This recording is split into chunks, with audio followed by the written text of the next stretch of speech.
샌디에고의 국경 지역에 또다시 마약 밀수용으로 보이는 땅굴이 발견됐습니다.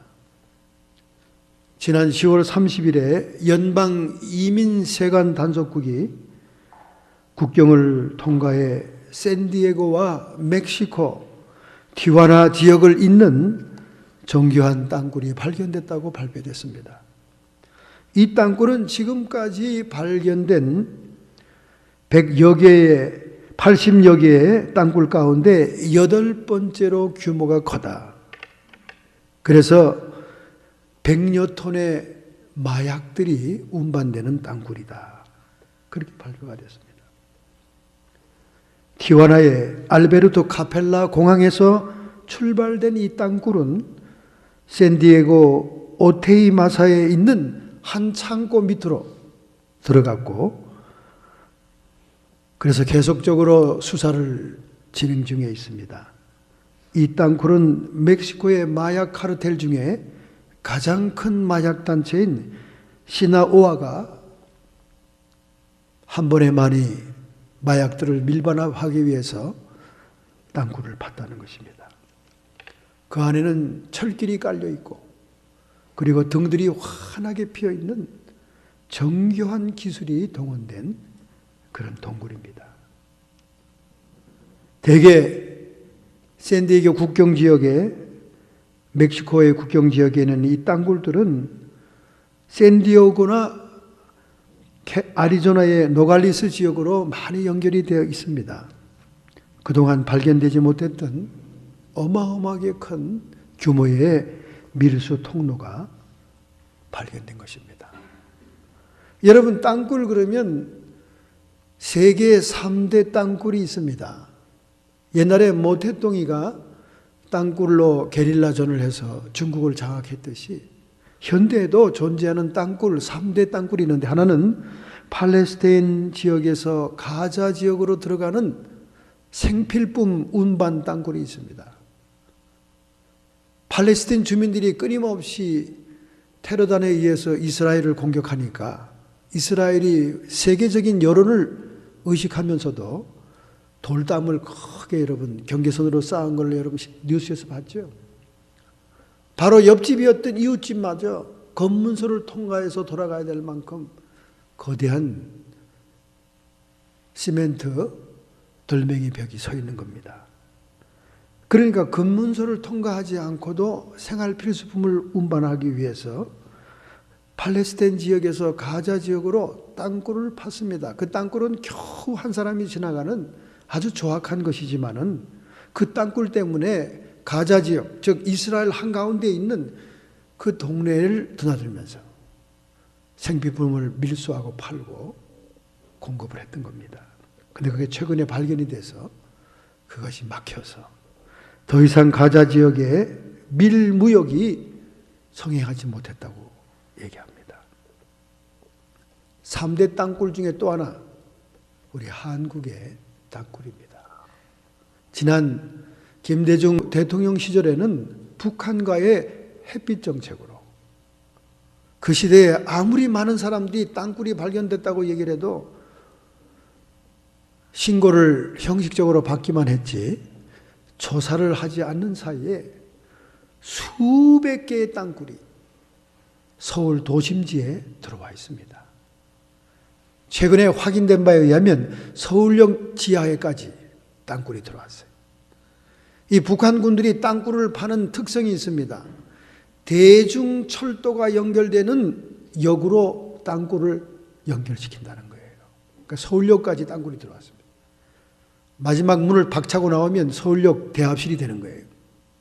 그 다음에 서울에 다니는 전철역 가운데 환승역, 가장 많은 사람들이 왔다 갔다 하는 환승역 가까이까지 땅굴들이 와 있다는 사실입니다.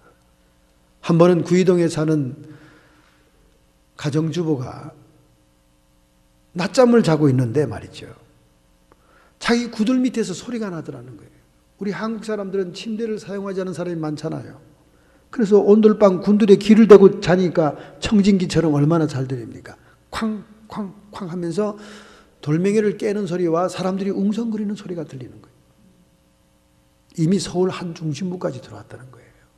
그래서 신고를 했더니 군 당국에서 뭐 조사하는 둥 마는 둥, 웬 실성한 여자가 이렇게 대낮에 잠꼬대를 하는가, 낮잠 자다가 꿈 꿨겠죠. 이런 정도의 지금 한국의 반공 정신이 나태하다는 거예요. 그만큼 공산 세력을 지지하는 좌파가 한국의 50%가 된다는 겁니다. 이미 서울역에는 수없는 땅굴이 한국의 전철길만큼이나 많이 들어서 있어서 그들이 게릴라전에 공격 개시만 받으면 서울역에 엄청난 군대가 순식간에 들어온다는 것입니다. 이렇게 세계에는 3대 땅굴이 있는 거예요.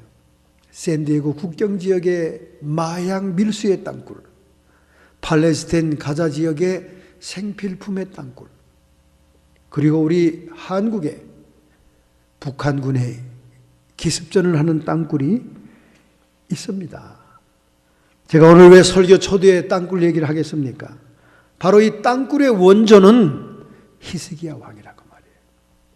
히스기야 왕이 자신의 아버지 아하스 왕은 아수르와 친밀한 정책을 썼습니다. 그런데 아수르가 친구와 같이 지나면 지날수록 더 기세가 등등하니까 히스기야 왕 때 와서는 아수르에 반대하는 정책을 쓰게 되자 끊임없이 아수르에 의해서 북방 이스라엘이 공격을 받는 걸 보게 됩니다. 이제 남유대 왕국도 쳐들어올 것은 뻔하니 지었기 때문에 군대가 예루살렘 성을 포위하게 되면 가장 문제가 뭐냐? 히스기야 왕은 지혜가 있는 왕이었습니다. 가장 문제가 뭡니까? 물론 식량이지만 식량에 앞서 문제가 되는 건 식수입니다. 지금 예루살렘 성 안에는 식수의 근원이 없었던 거예요. 바깥에 있는 기드론 골짜기에 기온 섬에서 물을 길러와서 예루살렘 성에 식수를 대고 있었습니다. 그러니 적군이 예루살렘 성을 포위하고 기온 섬을 차지해버리면 그들은 군대의 비상식수가 되겠지만은 예루살렘 성 안에 있는 모든 백성들에게는 굶어 죽기 전에 목말라 죽는다고 말이죠. 그래서 히스기야 왕은 땅굴을 파는 거예요. 지하 수도를 만드는 겁니다. 기혼샘으로부터 실로암 연못에 이르는 길다란 570m나 되는 수로를 판 거예요. 아니 그분이 수로를 판 게 뭐 이렇게 대단합니까? 그 시대에는 대단했다고 말이에요. 그 시대에는 굴착기가 없잖아요. 굴착기. 뭐 전기로 하는 기계가 없지 않습니까? 그 시대에는 손으로 끌로 안반석을 뚫어서 들어왔던 거예요. 실로암 못 터널 입구에서 1880년대 고고학자들이 비문을 발견합니다. 그 비문에는 이 지하 수로가 어떻게 건설되었는지를 너무나 자세하게 쓰여놨어요. 이 귀중한 기록이 세워져 있는 비문은 현재 터키의 이스탄불 박물관에 보관되어 있습니다. 그 기록에 의하면 일단의 일꾼들이 기온샘부터 안반을 뚫어 손으로 수작업으로 파들어오고 또 한 팀은 실로암 연못 쪽에서 수작업으로 돌멩이를 파들어왔어요. 결국 그들은 570m의 길이 가운데 S자형으로 굽어진 이 수로 중간 부분에서 만났다는 거예요. 수로의 높이는 2m, 폭은 80cm입니다. 그런데 기온섬은 약간 높고 실로암 쪽은 약간 낮기 때문에 물이 고이기가 무섭게 전부 다 실로암 쪽으로 빠져오는 형태로 만들었다는 거예요. 얼마나 대단합니까? BC 7세기경에 기계도 없이 손연장만으로 안반청을 뚫어 지하 수도를 건설한 것. 이것은 이스라엘의 역사의 가운데도 칭송을 받는 히스기야의 업적에 들어갑니다. 여러분, 히스기야 왕은 조상 다윗의 왕을 따라 하나님을 경외했습니다. 하나님을 사랑하는 왕이었다고 말이죠. 그런데 그가 후반부에 병이 들지 않습니까? 병도 종기입니다. 종기. 요즘 같으면 종기 항생제 먹고 고약 바르면 아무것도 아닌 것 같지만 그 당시에는 종기가 나면 가장 두려워했던 이유가 이게 문둥병으로 발전하는 것이 아닌가. 특별히 선조왕 우시아가 문둥병으로 죽지 않았습니까? 우시아 왕과 이사야 선지자는 친척간이었어요. 사촌 형제라는 말도 있습니다. 그러니 그렇게 기대가 되었던 우시아 왕이 죽었을 때 너무 충격을 받아 이사야 선지자가 성전에 들어가서 통곡하잖아요. 그게 이사야서 6장입니다. 그러자 하나님이 구룹 천사의 6날개를 보여주면서 거룩하다, 거룩하다, 거룩하다 하면서 죄인된 모습의 이사야를 돌아보게 하고 제단 숯불을 들어 화절을 잊어 이사야의 입술을 지지게 하지 않습니까? 아무리 하나님의 선지자지만은 그 입술로 지은 죄가 가장 큰 것을 알아서 그 입술을 찢어주잖아요. 그리고 정결의식을 베푼 후에 하나님이 그에게 뭘 기대합니까? 우시아가 죽고 난 이후에 이 유대 땅에 하나님의 말씀을 증거할 선지자로 새로 세우잖아요. 나를 보내소서. 그 유명한 말이 거기에 나옵니다. 바로 이 이사야가 히스기야 왕의 종교적인 자문 선지자였어요. 그 시대에 미가 선지자도 있었습니다. 그런데 이사야가 더 큰 역할을 했죠. 여러분이 성경을 보다 보면 왠지 이사야 선지자의 글은 힘차고 그리고 세련된 문장이고 무언가 배운 사람 같은 느낌이 드는 그 이유는 아마 왕족이었고 왕들의 친척이었던 그가 학문에 공부에 많이 뛰어난 사람이 아니었는가. 이렇게 후대의 주석가들이 연구를 하고 있습니다.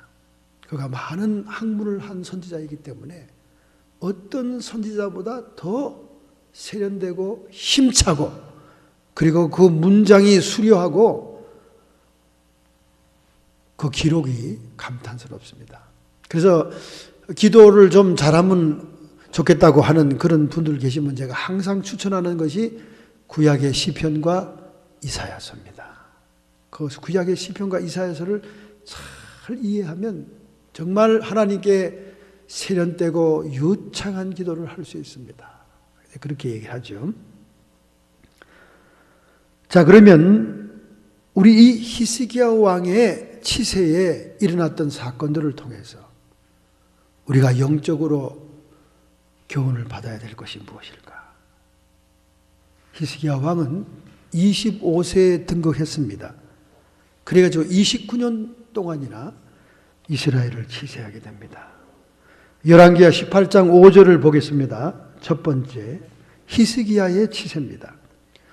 18장 5절, 히스기야가 이스라엘 하나님 여호와를 의지하였는데 그의 전후 유다의 여러 왕 중에 그러한 자가 없었으니. 아마 다윗의 DNA가 제일 많이 전달된 왕이 아닌가 생각이 됩니다. 유다의 왕으로 이런 왕이 없었다는 거예요. 스스로 자발적으로 하나님을 경외하고 하나님에게 진심으로 나갔고 말이죠. 백성들에게는 선정을 베푸는 이런 왕이 없었다. 이게 칭찬하는 거죠. 이만한 왕이 없었다. 그러나 그의 아버지였던 아하스 부왕의 실정으로 인해서 국내가 아주 불안했습니다. 그리고 국외적으로도 나라가 위축되어 있으니까 강대국들이 얼마나 넘보는지를 몰라요. 그래서 이 히스기야는 비상한 지혜를 가지고 주변의 국가들을 다 연합합니다. 동맹을 맺어요. 그리고는 자기가 맹주가 됩니다. 연맹의 주도자가 된다 그 말이죠. 그래서 가장 강력하게 부상하고 있는 북쪽의 아시리아를 대항하게 되는 거예요. 그러자 아하스 왕 때는 친전책을 썼던 이 유대가 반기를 들되 연합군하고 같이 반기를 드니까 아수르가 쳐들어오는 거죠. 사네립 왕이 직접 군대를 끌고 쳐들어옵니다.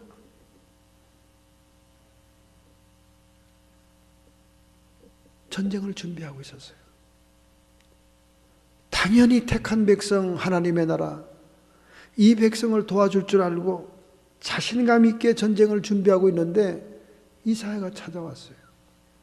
왕이시여, 지금 왕이 이 계획을 하고 있는 것은 하나님이 기뻐하지 않습니다.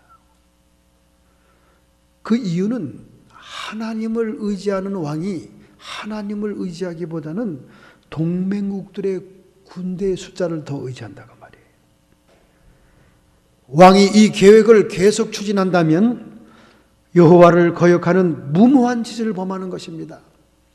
여러 차례 전쟁을 중단할 것을 자꾸 하나님 말씀을 전달합니다. 그러나 히스기야 왕은 자신이 있었어요. 그 당시에 강대국이 하는 애굽을 비롯해서 블레셋을 비롯해서 전쟁에 이력이 난 사람들을 전부 다 동맹을 맺었는데 이건 이긴 전쟁이다 그 말이에요. 그 전쟁을 치릅니다. 하나님의 말씀을 전달한 이사야를 거역한 히스기야 왕이 치르는 동맹국의 전쟁은 대패하고 맙니다. 결국 아수르의 왕 사네립은 승리했습니다. 연합군은 대파되었고 정확히 말하면 46개의 성이 탈취를 되었고, 그리고 그런 패전국에게 무리한 보상금을 요구합니다. 그래서 성전에 있는 금, 기명, 자신의 보물 창고를 열어 온갖 것을 다 모아서 보상금을 갚아요. 수치를 당한 거지요. 수치를 당한 거예요. 그런데 결국 어떻게 됩니까? 그렇게 많은 보상금을 빼앗아가고도 랍사게라고 하는 자기의 대장군을 재차 보내서 결국 예루살렘을 포위합니다. 완전히 멸절을 시켜 자기의 나라로 속국으로 만들려고.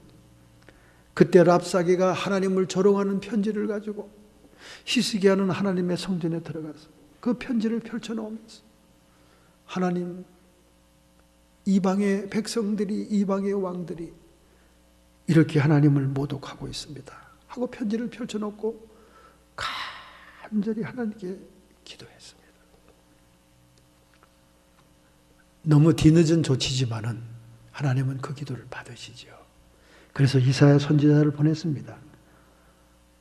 선지자가 하나님의 말씀을 대언하여 하나님의 구원이 내려진다고 말씀했습니다. 결국 하룻밤 사이에 하나님의 하늘의 천사가 보내어져서 18만 5천 명의 군대가 대파하고 사네립 왕은 그냥 도망가가지고 자기 나라의 우상에게 제사하기 위해 신전에 들어갔다가 자기의 친자식 2명에게 암살을 당해 죽지 않습니까?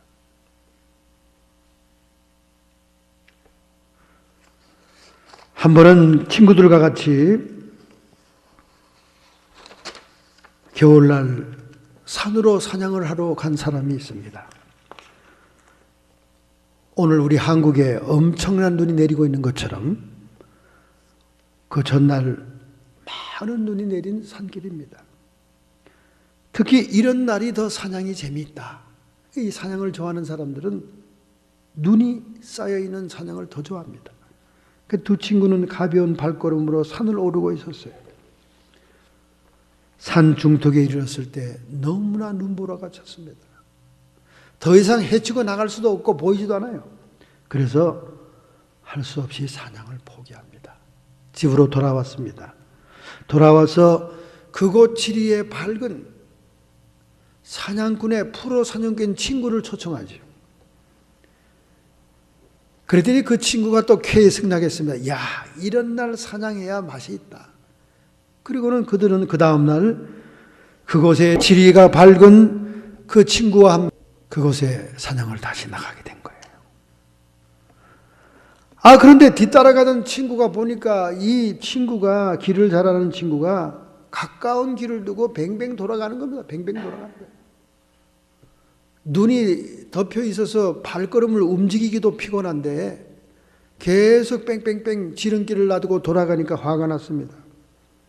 아니, 어떻게 이렇게 길을 돌아가는 거? 우리를 지금 놀리는 거요? 잔소리 말고 따라오기나 해. 그곳에 지리를 잘하는 사람이 그렇게 얘기했습니다. 그런 퉁명스러운 대답에 기분이 상했어요. 아이고 참나. 가까운 길도 있는데. 그래서 뒤에 오는 친구 둘이 말이죠. 그 친구의 말을 듣고 따라가지 않고는 자기들의 생각에 가까이 보이는 지름길로 가기 시작했습니다. 몇 걸음 걷다가 보니까 그들은 낭떠러지로 떨어지게 된 거예요. 협곡 위에 눈이 살짝 덮여 있는 것을 모르고는 그들이 발을 디딘 거예요. 그 막 소리를 지르고 막 그 친구가 다시 와서 줄을 던져줬습니다. 앞 사람이 길을 아는 사람이 충고하면 따라야 되는 거예요. 히스기야 왕이 하나님을 경외하고 하나님을 의지하고 하나님과 단합된 왕이었지만은 그러나 하나님을 섬기는 일에 있어서 하나님의 말씀을 듣는 일에 있어서 더 앞서가는 이사야 선지자, 종교 자문관이 있지 않습니까? 다 자기의 전공 분야가 있는 거예요. 그런데 이 왕들이라는 속성이 말이죠. 자기가 형통하고 잘 나가면 교만한 마음이 들어오는 거예요. 예전에 자기가 힘들고 약할 때는 충고하는 사람의 말을 잘 들어요. 근데 일단 자기가 힘을 얻게 되면 그때는 그 말이 잘 들리지 않습니다. 그리고 그 선지자가 또 초라해 보여요. 그렇게 잘 알고 그렇게 똑똑하면 지나 잘 살지 이런 생각이 듭니다. 여러분 한국의 해운대 가보세요. 파라솔 밑에 돋보기 안경 낀 할아버지들 앉아 있잖아요. 점 보는데 3,000원 이렇게 써놨습니다. 그런 사람이 여러 명 앉아 있어요. 그 사람들이 지나면 젊은 애들이 이렇게 얘기합니다. 점을 그렇게 잘 보면 지 팔자나 고치지 왜 저러고 앉아 있어? 그러고 이제 막 가는 사람이 많아요. 근데 이제 청춘 남녀들은 장난스럽게 또 우리 앞으로 사이가 어떻게 될지 궁금하니까 그 파라솔에 쭈그리고 들어가 앉아가지고는 손금을 보고 관상을 보고 주역 점을 보고 이렇게 하잖아요. 사람들이 축복을 받고 형통해지면요, 기도해 주는 사람이 초라해 보입니다. 너 그렇게 기도 잘하고 하나님 말씀 잘 들으면 너나 좀 잘 살아봐. 이렇게 얘기합니다. 저도 그런 서러움을 많이 받았어요. 많이 받았어요. 뭐 다른 밖에 있는 사람들에게 받는 거는 괜찮아요. 잘 모르니까 저를. 근데 식구들까지도 그렇게 서러움을 주더라고요. 식구들한테 그 서러움을 받으니까 너나 잘해. 서러움을 받으니까 제가 하나님께 기도하게 되었습니다.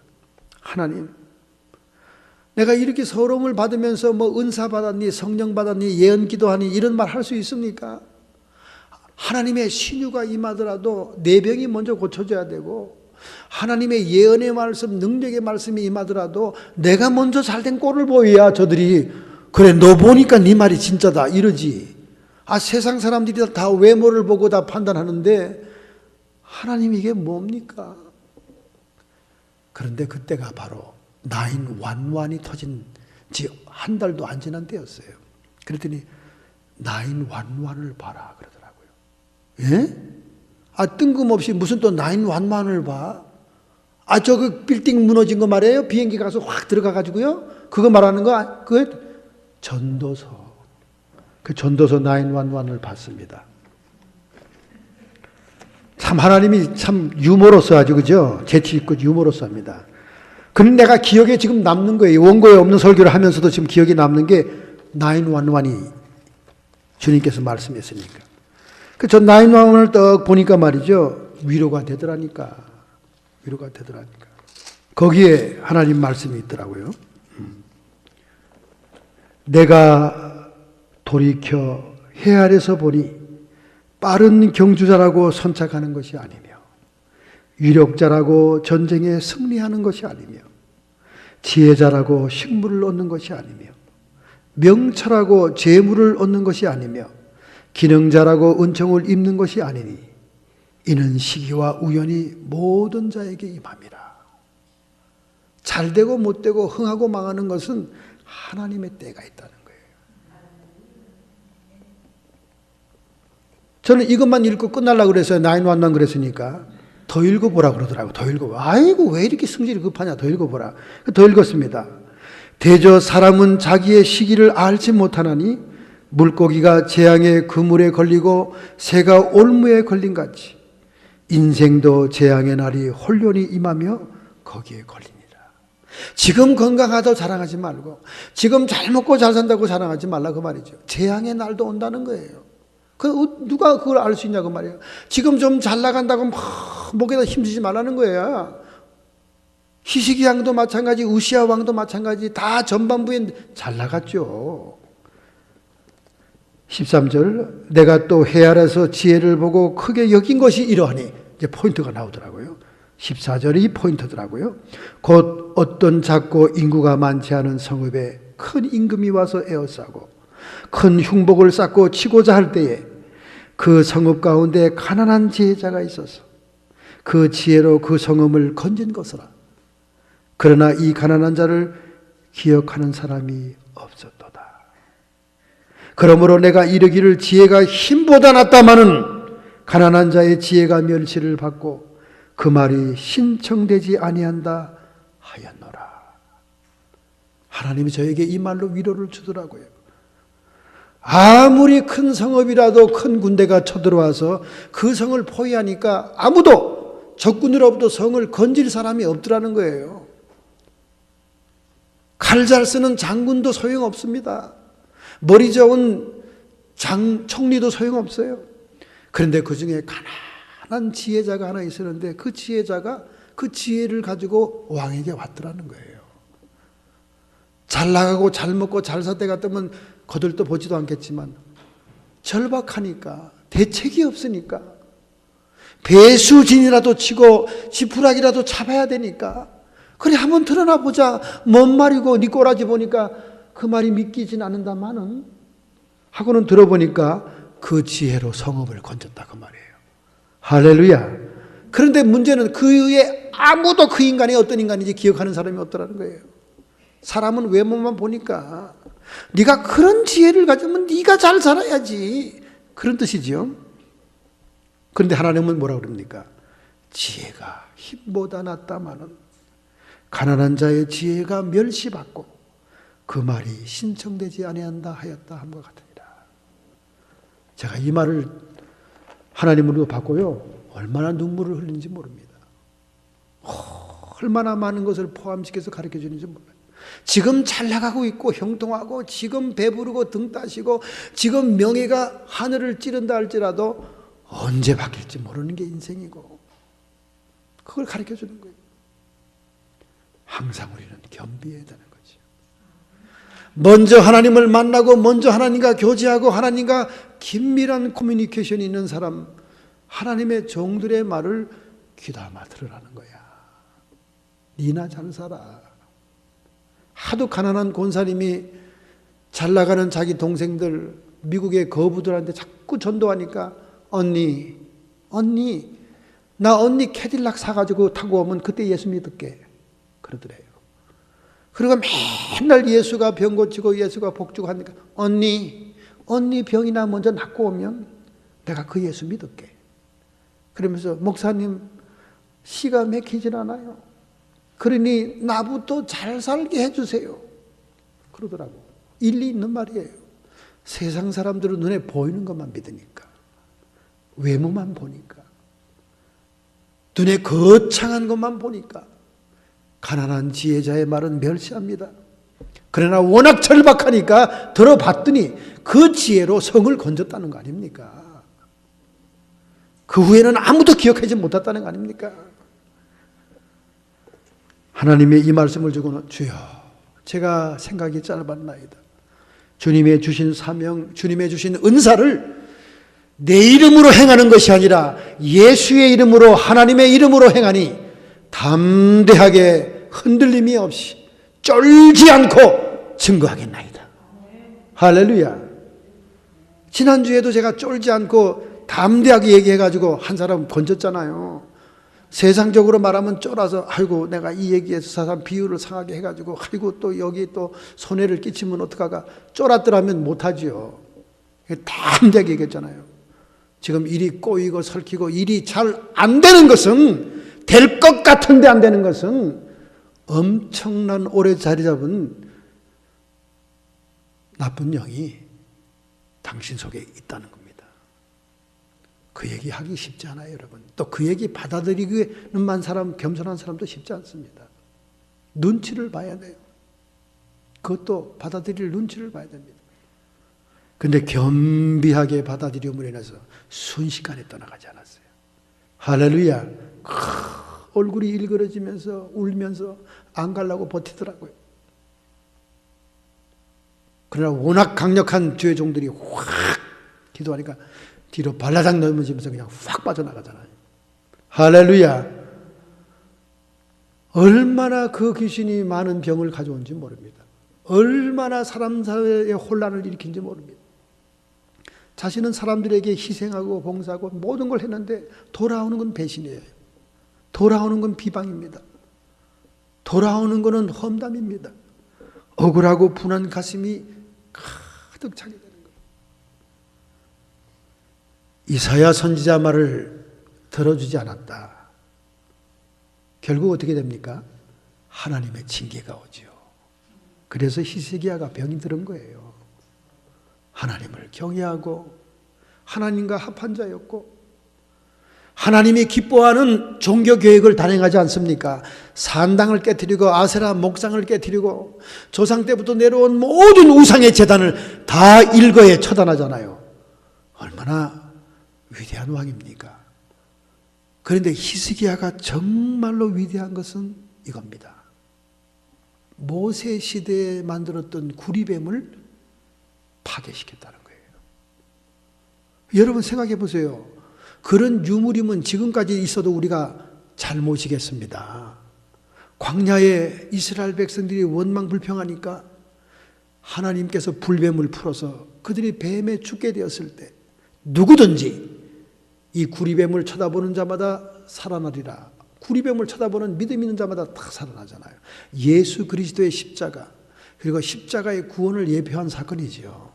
근데 그 구리뱀이 신주는 신주죠. 신주단지처럼 모시고는 이 시대까지 와서 그 앞에다 분향을 하고 그걸 섬기는 우상으로 만들어 놓은 거예요. 그러니까 히스기야가 단호하게 깨뜨립니다. 여러분 얼마나 과감한 왕이에요. 모세 시대입니다. 모세 시대의 유물이에요. 그거 깨뜨릴 수 있겠습니까? 눈에 보이는 우상 이방신은 얼마든지 깨뜨리면 백성들의 환호를 받을 수 있습니다. 그러나 하나님께서 만들려고 했던 구리뱀 아니에요. 근데 그것도 예배의 대상이 되고 있고 우상시하고 있으니까 잘라버리잖아요. 그리고 뭐라 그럽니까? 느후수단이다. 느후수단이라는 히브리 말은 이것은 구리일 뿐이다. 이건 노수로 된 헛된 허상일 뿐이다. 할렐루야. 오늘날 교회 안에 얼마나 많은 하나님의 이름을 빙자한 우상들이 많이 있습니까? 히스기야 왕처럼 이건 구리일 뿐이야. 이건 노수로 된 헛된 허상일 뿐이다. 한때 하나님께서 불뱀에 물린 자를 치료하기 위해서 높이 든 십자가를 상징하는 것이지만은 그것 자체 그 배후에 있는 하나님을 예배하고 섬기는 것이 아니라 그 구리 자체를 섬기는 것은 우상 숭배에 불과하다. 그걸 깨뜨리잖아요. 오늘날 교회 안에도 이런 현상 많아요. 저희가 시골에서 목회할 때요, 할머니들이 이 성경을 우상으로 섬기는 사람들 많아요. 도시에는 오강 뚜껑을 쓰지만은 시골에서는 할머니들이 이걸 막 절을 해요. 절을 이걸 딱 선반에 올려놓고 막 절을 삼배하고 말이죠. 성경책을 우상 숭배하는 사람이 있습니다. 그건 귀신 섬기듯 섬기는 거예요. 그건 잘못된 거지. 히스기야가 이런 과단한 종교개혁을 일으킨 겁니다. 그러나 교만은 이기지 못한 거예요. 교만은.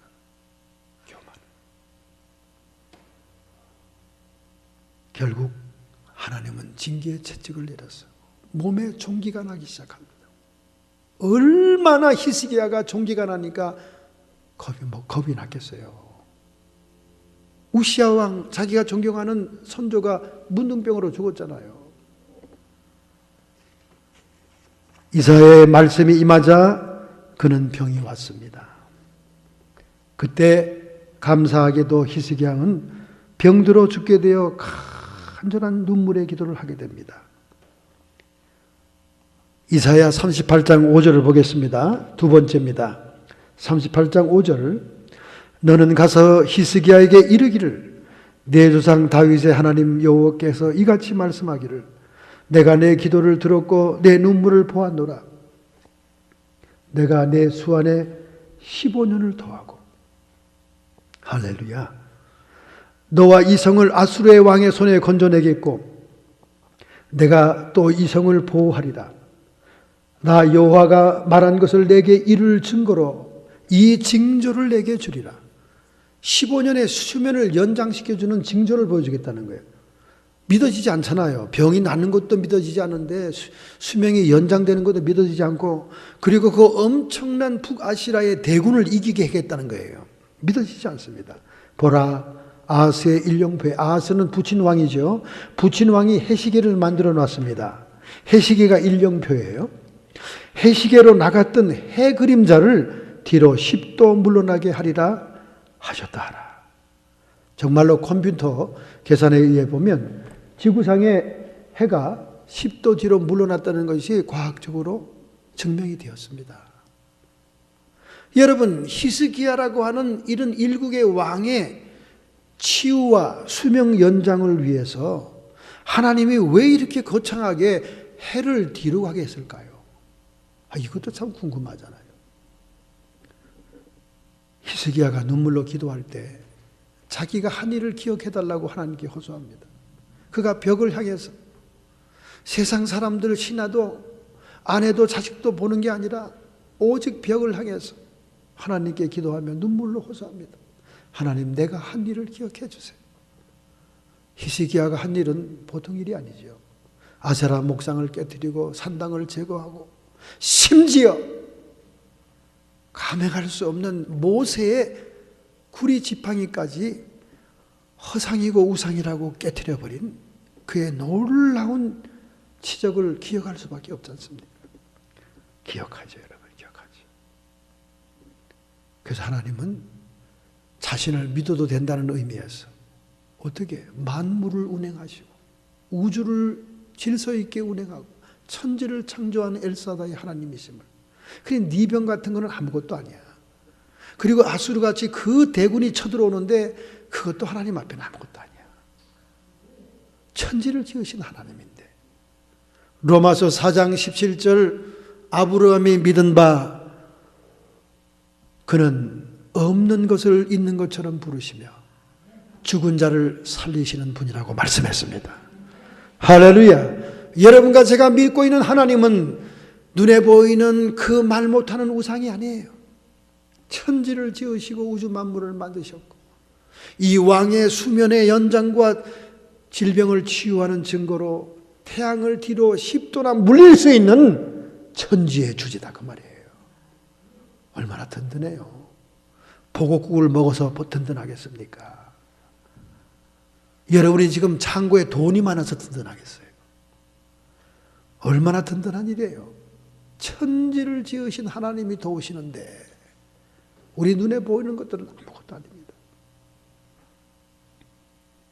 우상하고 비교해도 비교 가치가 없는 거죠. 이를 이룰 증거의 징조로서 해가 뒤로 물러갔다는 거예요. 여기서는 의심할 사람이 없는 거죠. 해시계의 그림자가 뒤로 물러가는 게 확실히 봤는데 말이죠. 과연 그 예언대로 그의 병은 치료받잖아요. 한 뭉치의 무화과를 쭈물러 끓여가지고 환부의 종기에다 발라줬습니다. 초자연적인 하나님의 치유가 이루어졌고 18만 5천 명의 대군이 포위하고 쳐들어왔을 때, 랍사게가 하나님을 조롱하는 말을 수없이 해댈 때 그의 편지를 성전에 갖다 놓고 하나님께 호소하니 하나님이 하룻밤 사이에 하늘의 천군 군사를 보내 그들을 대패시켰고, 끊임없이 그를 괴롭혔던 사네립 왕은 고향으로 도망가 우상신에게 정성을 다하려고 들어갔다가 자기 두 아들에게 살해당하는 비참한 말로를 가게 되는 것입니다. 윌리엄 캐리는요, 인도에 선교사로 가기 전에 구두를 수선하는 사람이었습니다. 우리 미국에 이민 와서 구두를 수술하는 우리 한국 사람들 많이 있어요. 실속 있는 직업입니다, 여러분. 그런데 구두를 맡기고 오는 사람들이 와보면 구두가 잘 안 됐어요. 며칠 뒤에 또 다시 오세요 그런다고 말이에요. 여러분 어디 물건을 맡기고 자꾸 뒤에 오라 그러면 기분 좋아요? 그냥 욕을 퍼붓고 다시는 안 한다 그러고 사람들이 그러죠. 그냥 귀찮으니까 한번 가기도. 왜냐하면 기도를 많이 하니까. 자기 직업에 막 열심히 해야 되는데 틈틈이 기도하러 들어가서 기도하니까 구두가 준비가 다 안 된 거예요. 어떤 손님이 바른 말을 합니다. 윌리엄 캐리 씨. 당신은 너무나 많은 시간을 기도에 보내고 있는 것 같습니다. 시간을 낭비하고 있는 거예요. 하고 충고를 줬어요. 그랬더니 고개를 끄덕하면서 웃었습니다. 당신이 만일 구두를 더 성실히 수술하는 일에 열중한다면 부자가 될 거요. 아주 예언까지 해줬습니다. 그 웃었어요. 하는 말이 기도야말로 나의 진정한 본업이요. 구두 수술은 나의 부업입니다. 그렇게 대답을 했다는 거예요. 그가 부탁받은 많은 기도들을 중보하느라고 기도의 시간을 보내게 되었습니다. 결국 그는 그 기도로 쓰임받다가 인도의 선교사로 가게 되었고 세계 현대 선교의 아버지라고 일컬음을 받는 사람이 되었던 겁니다. 여러분, 기도가 참 어떨 때는 우리가 믿음이 없을 때는 기도가 좀 무능한 자들에게 필요한 게 아닌가 이렇게 생각될 때가 있어요. 어떤 때는 또 기도만 하고 앉아있으면 야, 내 인생이 너무 서글픈 게 아닌가 그렇게 생각될 때도 있습니다, 여러분. 그런데 이 기도만큼 힘든 노동이 없어요. 그래서 과거의 수도원 시대에 기도하는 수사들은 기도가 노동이요, 노동이 기도라. 그런 표어로 베네딕트 수도원이 표어를 삼았습니다. 여러분, 기도는 정말 노동이에요. 정말 노동입니다. 근데 기도의 맛을 모르고 기도의 줄을 잡지 못한 사람들이 있어서 기도를 짧게 하는 사람들은 기도가 잘 뭔지를 몰라요. 어쩌다가 형식상 하는 거죠. 근데 기도의 깊은 경지를 아는 사람들은요, 기도만큼 달콤한 시간이 없습니다. 여러분이 넘어야 할 선을 넘어가야 돼요. 그래야 기도에 전념할 수 있습니다. 어떤 때는 기도가 그냥 밤이 꼬박 셉니다, 여러분. 기도가 깊이 들어가면 꼬박 새요. 그러니 여러분, 제가 전화를 잘 못 받는다고 불평하지 마세요. 목사님은 전화가 절대 안 됩니다. 안 되죠. 제가 뭐 전화가 온다고 전화 받으러 뛰어나가겠어요? 기도방에 앉아 있으면 밖에는 완전히 절단인데, 저는 딱 유리문을 딱 닫으면, 제가 묵상 기도할 때는 리빙룸에서 하고 방언으로 사우팅하는 기도할 때는 골방이 있어요. 거기 문을 딱 닫으면 완전 진공 상태입니다. 위에 구멍만 딱딱딱딱 3개, 4개 뚫려 있어요. 기도에 집중해야 돼요. 깊이 들어가야 됩니다. 그런데 기도는 절박할 때 그렇게 되는 거예요. 절박하게. 여러분이 영적인 긴장감이 없으면 기도 줄이 안 잡힙니다. 절박해요. 근데 저는 기도 제목들이 절박한 게 많잖아요. 제 사건은 아니고 제 일은 아니지만 부탁받은 그분이 절박하다 그 말이에요. 그 절박함이 내 영혼을 붙잡고 있으니까 기도가 절박할 수밖에 없는 거죠. 히스기야 왕이 절박한 기도를 드린 거예요. 여러분이 지금 생사의 문턱을 드나든다 그러면 기도가 안 나오겠어요? 부도 직전에 있는 중소기업의 사장이 교회 뒷자리에 앉아 있지만은 예배가 귀에 들어옵니까? 목사님의 설교가 무슨 설교인지, 성도들이 지금 무슨 찬송을 하는지 귀에 안 들립니다. 그저 앉아서 하는 중얼정얼대는 것은 하나님 부도를 막아주세요. 부도를 당자가 돌아올 날이 지나가고 있습니다. 절박하면 절박한 기도가 나오는 거예요. 그래서 히스기야도 절박한 기도를 한 겁니다. 절박한 기도를 하다 보면 뜨거운 눈물이 나올 수밖에 없습니다. 한 청년이 눈병으로 고통을 당했습니다. 눈이 뜨끔뜨끔 아프고 안약으로 낫질 않아요. 병원에 입원하기 이르렀어요. 눈을 정밀 검사해 본 결과 그 두 눈에는 항생자가 듣지 않은 바이러스가 오염되어 있었습니다. 여러분, 이 눈이 굉장히 중요해요. 여러분, 눈에 와 있는 이 망막의 이 미세 혈관들은 굉장히 예민합니다. 세균 감염이 되기 쉬워요. 그 균이 온몸으로 퍼져나가면 생명을 잃기 때문에 다른 장기를 살리기 위해서 눈을 빼야 된다는 겁니다. 그러니 얼마나 절망이 됐겠습니까? 얼마나 마음이 슬픔과 괴로움에 복받치겠습니까? 한 기독교 청년이 찾아왔습니다. 야, 너 눈 빠진다는데 하나님을 한번 불러봐라. 절박하게 한번 불러봐. 내가 그렇게 전도할 때 너 콧방귀도 안 꼈잖니. 이제는 내 눈이 뽑혀 나간다는데 한번 하나님을 찾아봐. 믿자야 본전이 잖냐.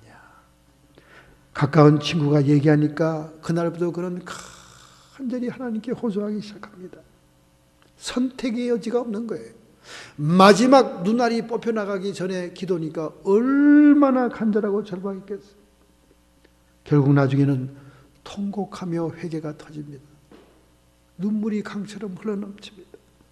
얼마나 많은 눈물을 밤새 흘렸던지 그 다음날 의사가 수술을 하기 위해 준비하는데 눈이 퉁퉁 부어 있었어요. 그러니까 더 깜짝 놀라는 거죠. 지금 이게 세균이 번져나갔나 하고 말이죠.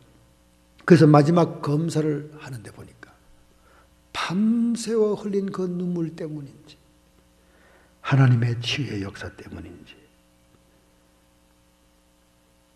세균이 사라졌다는 거예요. 할렐루야. 여러분, 이것은 실화입니다. 여러분, 하나님은 초자연적인 역사로 기적을 일으킵니다. 오늘 여러분과 저의 감기나 조그만 병들은 약을 먹고 땀을 흘리지만은 세상의 의사들도 알 수 없는 질병들, 불치의 병들은 하나님의 손길 한 번으로 그 모든 질병에서 노임을 받게 되는 줄로 믿습니다.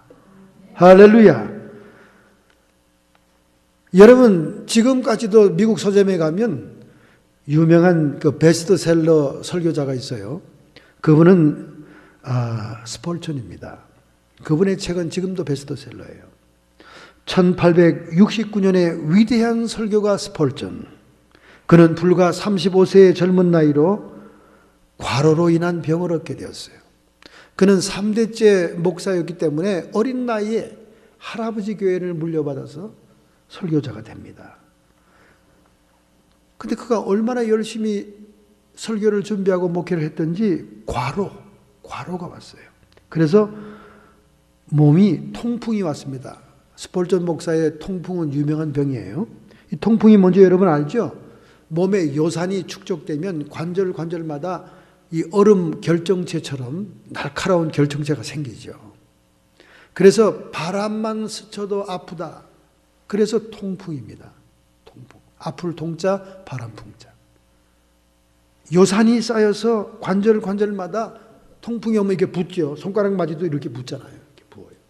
이게 디톡스가 안 돼서 그래. 디톡스.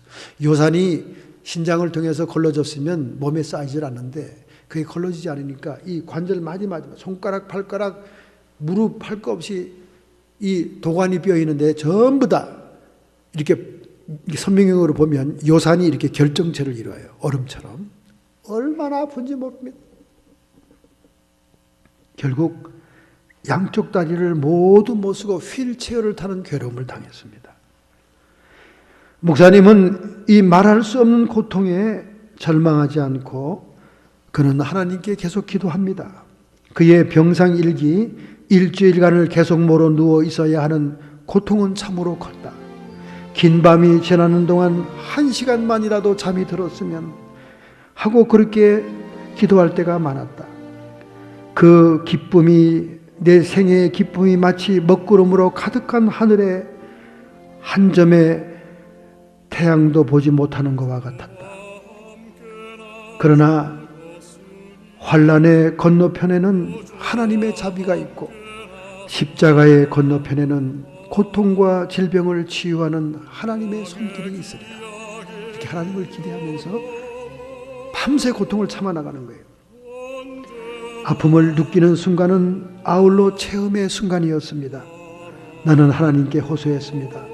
아버지, 당신의 아들이 이렇게 고통을 당하고 있지 않습니까? 저희 육신의 자녀들이 몸이 아파하면 육신의 부모들이 밤새 지켜주는 것처럼 하물며 하나님 나를 지켜주시고 나를 이 괴로움에서 벗어나게 해 주옵소서. 그렇게 병상일기를 쓰면서 계속 기도를 합니다. 그런데 어떻게 됐겠어요? 그가 35세 이렇게 팔다리를 못 쓰는 상태에서 끝났다면 오늘 현대 가장 유명한 설교가로 남아있고 수백 가지의 책을 쓴 사람으로 남아있겠습니까? 하나님 아버지의 치유의 역사, 그의 모든 고통을 거두갔습니다. 할렐루야! 오늘 히스기야의 징계는 히스기야의 교만을 깨닫게 하는 하나님의 경책이었어요. 믿음의 선배요 하나님과 교통하는 자의 말에 충고에 순종했더라면 하나님의 징계는 오지 않았을 것입니다. 여러분, 오늘과 여러분도 마찬가지입니다. 우리는 말씀을 통해 하나님의 음성을 듣습니다. 주의 종들의 말씀을 통해서 우리의 영혼 속에 깨달음이 올 때 자신을 겸비케 하고 교만을 내려놓고 다시 하나님을 의지해야 될 줄로 믿습니다. 할렐루야! 오늘 여러분과 저에 있는 모든 육체의 질병들이 예수 그리스도의 피 흘리심으로 고침받기를 축원합니다. 할렐루야! 결단하고 결심하는 마음으로 여러분의 가슴에 손을 얹기 바랍니다. 전능자의 손길이 우리와 함께하고 있습니다. 벽을 향하여 간절히 눈물로 기도했던 히스기야, 하나님이 그를 용서할 수 있고 하나님이 그를 돌이켜볼 수 있는 그의 삶이 있었습니다. 오늘 우리가 하루하루 살아가는 이 삶을 하나님을 기쁘시게 하고 하나님을 영화롭게 하는 의로운 삶이 되어야 될 줄로 믿습니다. 결단하고 결심하는 마음으로 여러분의 가슴에 손을 얹고 여러분의 아픈 부분에 손을 얹기 바랍니다. 전능자의 치료의 손이 함께 하심을 믿습니다. 우리가 믿고 의지하는 하나님은 천지를 지으신 자요 우주를 운행하시는 하나님이심을 확신합니다. 이 시간 나사렛 예수의 이름 권세로 명하노니 성도의 모든 육체와 정신의 역사하는 병의 뿌리는 뽑힐지어다. 고통은 사라지고 물러가고 건강의 축복을 주심으로 남은 생에 하나님의 영광의 이름을 높이는 생애가 되게 해 주옵소서. 악한 마귀 사탄 귀신의 세력들은 우리가 세상을 사랑하며 우상 숭배하며 욕심을 부리며 보이는 것을 쫓아갈 때 발판 삼아 우리를 괴롭히고 있지만 나사렛 예수님 이름 권세로 명하노니 이 시간 일곱 길로 쫓김을 받을지어다. 우리 예수님께서 십자가의 상에서 정사와 권세를 밝히 드러내시고 승리하셨으므로 우리에게서 떠나가고 물러갈지어다. 사라질지어다. 하나님 아버지, 우리는 더 이상 눈에 보이는 세상 것을 탐하지 않겠습니다. 이 세상에 보이는 아름다운 것들은 모두 천국의 모형일 뿐입니다. 이 모든 것들이 아름답게 보이는 것은 흙처럼 비천한 저희들에게 하나님의 생기를 부어넣어 주었기 때문입니다.